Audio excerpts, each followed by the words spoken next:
Renaissance Presentation by Nick Verderani. It was a warm summer day on the farm when the litter was born. I will never forget the day when my horse was born, Echo. Echo was not the largest, and certainly not the strongest horse of the litter. He stood about a foot smaller, and several pounds lighter than all of the other horses. Echo was not like all of my other horses. He did not like to eat with all of the other horses, or so it seemed. The other horses seemed to reject him as part of the family. Even though his family did not like him very much for being the runt of the litter, I felt an indubitably strong connection between the two of us. Although his family did not like to eat with him, and would make him eat on his own, or sometimes after them, I felt as though he would like someone to eat with. Some days I would travel with their food and give it to him first, so he would have a fair portion of food and could grow up strong. However, other days I would come and sit with him while he ate. My parents never approved of me feeding him during this time of illness and death that was spreading throughout our village.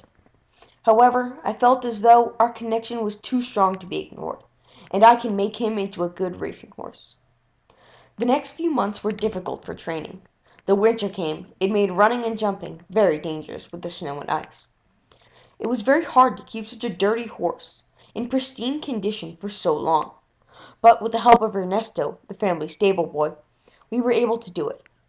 Although my parents were impressed by the job I was doing on the horses, they didn't want to invest any of our new money on horse racing, something they found undesirable. I would beg and plead with them to let me get into one of the local horse races by saying clever things such as, "Mom, but all my friends are doing it," or, "This is the only thing I will ever want in life, Mom. Please."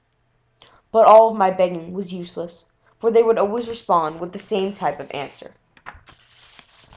"If all your friends were getting the Black Plague, would you want to as well?" Or, "Son, you would be foolish to waste our hard-earned money on such a minuscule-looking horse." Or even sometimes just a frank, "No." Even through all the rejection, I never gave up on my dream of one day seeing Echo cross the finish line and them shouting his name as the victor. Once the spring months rolled around again, I would push Echo to his limit, just to see if he could run the official horse racing track time. The first run, he barely made it across the finish line. The second time, he crossed the line, but with a lot of time he needed to shave off. The third trial, before the race started, I knelt over him and whispered one phrase. "Please, boy, I need this. You need this. We need this." As I stepped away from him, I could see the determination in his eyes. The gentle, loving Echo that used to be my friend had turned into a valiant, determined beast of speed that was ready to take on the world. I rang the bell, and Echo exploded from off the line, into the distance as he rode. And as he rounded the corner, dust flew at speeds I thought were impossible. As he passed by the finish line, my short legs almost gave out from under from the vibrations. I knew he was ready. After stammering out to my parents the result of my last test run, they had concluded that maybe a chance for this horse wouldn't be such a bad idea. Combined with the inheritance from Auntie Lucia, God rest her soul, that we received on her deathbed after she succumbed to the Black Plague, I was finally able to get Echo and I a shot at proving my worth, but more importantly, proving his worth. The day of the race came soon after that. The warm clay of the earth felt cool under the soles of my worn-down shoes. I could only imagine what it felt like for Echo. The whole world watching from around, new and unfamiliar faces lurking about, or maybe even the other horses that were trotting in. As the other horses did come trotting in, each was bigger and stronger than the last. I couldn't even imagine what racing against one of those horses would even be like. The short but booming-voiced man yelled from atop of a ledge, "All horses report to the starting line, for the race shall commence soon." My heart leapt with excitement as well as fear, for the race meant so much to Echo and I. I climbed onto Echo as the other riders did the same. We all trotted up to the starting box as we were instructed to do. As I sat next to the other riders, they were all smaller than me. However, all of their horses were bigger than Echo. This never changed my mind that we could still win this race.